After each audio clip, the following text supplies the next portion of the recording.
টেবলেটটো কেনেকৈ ৰিটাৰ্ণ কৰিব, কোনে ল'ব, কাক ৰিটাৰ্ণ কৰিব, ক'ত অফিচত কোনে ৰিচিভ কোনে ক'ত ৰিচিভ কৰিব, কোনে ৰিচিভ কৰিব। চৰকাৰে এটা দায়িত্ব দিছে, দায়িত্বটো উলংঘা কৰা, সেইটো নকৰোঁ বুলি কোৱা মতে তেতিয়াহ'লে ছাৰ্ভিচ ৰুলত তেওঁ ভায়লেট কৰিব। তেওঁৰ দায়িত্ব, চৰকাৰী দায়িত্ব কোনো নকৰোঁ বুলি ক'ব নোৱাৰে। গতিকে ডিজিটেল ব্যৱস্থা হ'ব লাগে। তেওঁলোকে কেছ কৰিছিলে আগত যেতিয়া ৰিমছ এপ আছিলে, যে আমি ব্যক্তিগত মোবাইলত শিক্ষা মানে ৰিমছ এপৰ তথ্য আপলোড নকৰোঁ বুলি কৈছে। যেতিয়া ব্যক্তিগত মোবাইলত নকৰে, বিদ্যালয়ৰ প্ৰতি আমি 53,000 আমি টেবলেট কিনি প্ৰত্যেক বিদ্যালয়ত টেবলেট দিছোঁ। এতিয়া যদি কয় যে আমি টেবলেটটোতো নকৰোঁ, তেনেকেতো কথাবিলাক নহয়। তেওঁলোকে কৈছিল তাৰ কাৰণে হাইকোৰ্টত গৈছিল, তেওঁলোকে কৈছিল আমি ব্যক্তিগত মোবাইল ব্যৱহাৰ নকৰোঁ, সেইকাৰণে চৰকাৰে টেবলেট দিছে। এতিয়া তেওঁলোকে বেলেগ এটা অজুহাতত টেবলেটটো আমি ব্যৱহাৰ নকৰোঁ, তাৰমানে কি অসমৰ শিক্ষা ব্যৱস্থাক তেওঁলোকে আগবাঢ়িবলৈ নিদিয়ে?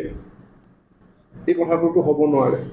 গতিকে এতিয়া তড়িৎ গতিত অসমখন উন্নয়নৰ ফালে আগবাঢ়িছে, শিক্ষা ব্যৱস্থাকো আমি এটা বৈপ্লৱিক পৰিৱৰ্তনৰ ফালে নিব বিচাৰিছোঁ। মই শিক্ষক সমাজৰ সহায় সহযোগিতা বিচাৰিছোঁ। শাস্তিমূলক ব্যৱস্থা বুলি নহয়, আমাৰ বিভিন্ন তথ্যৰ পৰা আঁতৰাই দিব লাগিব। তাৰ কাৰণে চৰকাৰৰ হাতত বহুত ব্যৱস্থা আছে, সেইখিনি মই নকওঁ। গতিকে শাস্তিৰ কথালৈ আমি যোৱাটো উচিত নহয়। আমি তেওঁলোকক বুজিবৰ কাৰণে, সহযোগিতা কৰিবৰ কাৰণে আমি আহ্বান জনাইছোঁ। আমি অসমৰ মানুহে আৱেগিকভাৱে এনেকুৱা কিছুমান সিদ্ধান্ত সময়ে সময়ে লওঁ, যি পিছত গৈ আমাৰ কাৰণে বুমেৰাং হৈ যায়। আজি এতিয়া আমি 2011 চনৰ socio' economic and caste census, বহুতে সহযোগিতা নকৰিলে, বহুত মানুহৰ নাম বাদ পৰি থাকি গ'ল। তেওঁলোক আজি 2023 চনলৈকে বিভিন্ন সা সুবিধাৰ পৰা বঞ্চিত হৈ আছে।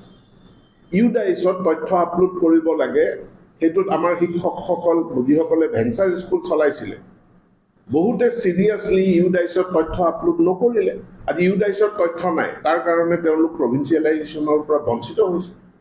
গতিকে শিক্ষা হেতুতো সহযোগিতা নকৰিলে ক্ষতি চৰকাৰৰ একো নহয়, ক্ষতি শিক্ষক সমাজৰ হ'ব।